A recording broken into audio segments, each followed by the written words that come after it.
Hi, I'm Matt, co-founder and CEO of Paranimo, and we believe that getting access to mental health support doesn't have to be complicated or dependent upon where you live. We also believe that technology can be used to empower you to take control of your mental health and well-being. I've experienced mental health challenges throughout my life, so seeking therapy isn't new to me. And back in late 2018, I sought therapy both privately and on the NHS. And when seeking therapy privately, I found there was two big challenges. The first is accessibility. So where do you look for therapy? I often find myself Googling it and typing things like therapist near me or counselling near me. And I always felt like I was limited by my location, which I thought was really unfair. The second is decision complexity. There's over 30 different types of therapeutic approaches, so there's no set standards for people looking for mental health support to judge if a therapist is right for them. So I came up with this idea of an online platform that matches people looking for mental health support to therapists anywhere in the UK by a simple percentage match. You could book and pay and have your therapy over secure video, and everything is GDPR compliant. So I shared this idea with my now co-founder Dan in early 2019 when he was just finishing his PhD in neuroscience. Together we founded Paranimo. Hi, I'm Dan, the other co-founder of Paranimo. I'm going to expand on Matt's introduction slightly and go into more detail and explain a little about how we're going to use data to help develop what we call matching intelligence. Our goal is to make accessing mental health support as simple as possible from the point of view of the client. To do this, we're going to adopt as much of the responsibility for making an appropriate match as we possibly can. When COVID first hit, we'd just finished developing our MVP. We'd been working with therapists and people seeking mental health support for a few months, and we had a good idea of how to help them. But when we saw what was going on with COVID, we decided that, given the lockdown, the best focus of our time was to try and help charities. After we reached out to a few people within our network, we found that there were two groups who were being particularly hard hit by the lockdown especially. These were the disabled and the carers looking after them. We partnered with the National Counselling Society, Carer Support Wiltshire and the Disability Union in order to apply for some Innovate UK grant funding to test our new system with those most vulnerable.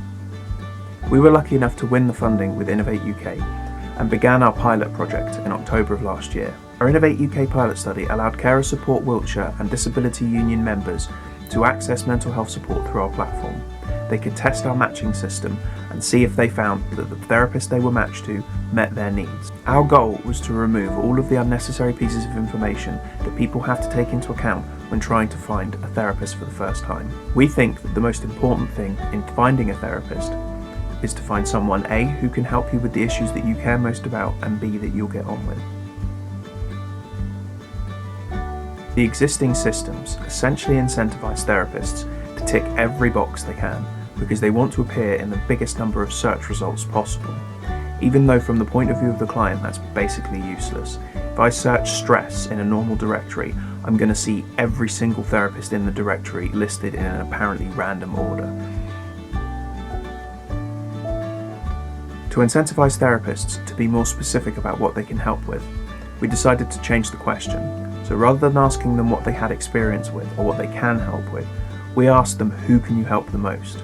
So think about it as an individual person with a set of issues that they think they're the most effective at helping. Now the idea of ticking every box becomes absurd because no one has every problem at the same time. We then integrate other information into this matching profile. This includes things such as the availability in the coming weeks and the completeness of the therapist's profile. Throughout the pilot study, we sent questionnaires to the participants to track their well-being. We focused on 5 well-being measures. These were anxiety, depression, irritability, sleep disturbance, and pleasure from doing normal things in your day-to-day life. We sent questionnaires to each of the participants at the start, middle, and end of their series of therapy sessions. We also asked them at the end if they felt that the therapist they'd matched to was an appropriate match for their needs. We were thrilled to find at the end of the project that 93% of the participants found a therapist they thought matched their needs.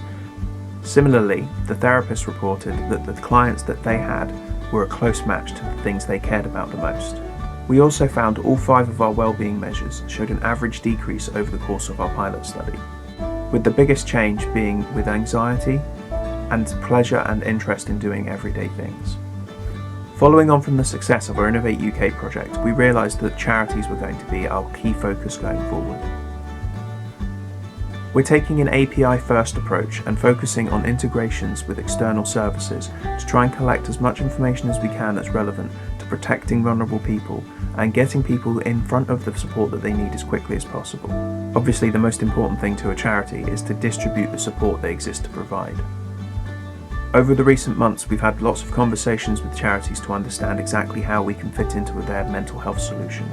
One thing that's become clear through our work with charities and the vulnerable people they represent is the need for tight security and identity verification when it comes to working with therapists. We want to include therapist identity verification as part of the service that we offer. We think a good way of doing this is integrating a sort of therapist identity risk score into our matching intelligence system. This will allow us to match the level of assuredness that we have that a therapist is actually who they say they are, with increasing levels of vulnerability of the people that we're working with charities. We want to take a sort of integration approach to this, which means the more touch points that we have with external services that a therapist has to log into, the greater certainty we can have that the person is actually who they say they are. To protect the most vulnerable on the platform, we're also going to be integrating a new facial recognition-based system to check therapist identities, and also expand that to checking the profile videos and profile photos are the same person who's in any ID verification that we go through. We're also going to try and use this facial recognition system as an authentication step before a therapist can join a call with a particularly vulnerable client. We believe we're in a particularly good position to innovate in regards to consent, permissions, and therapist identity due to the ethical obligations that come from working with such vulnerable people. Over the last 2 years, we've worked with both clients, so people looking for mental health support, and therapists, those that are able to provide it, to help build a platform that makes sure that we can help solve the biggest challenges faced by both groups. If you're looking for therapy, you can sign up to the platform for free, set up a profile, and match a therapist from anywhere across the UK and have your therapy over video. If you're a therapist, you can sign up for free.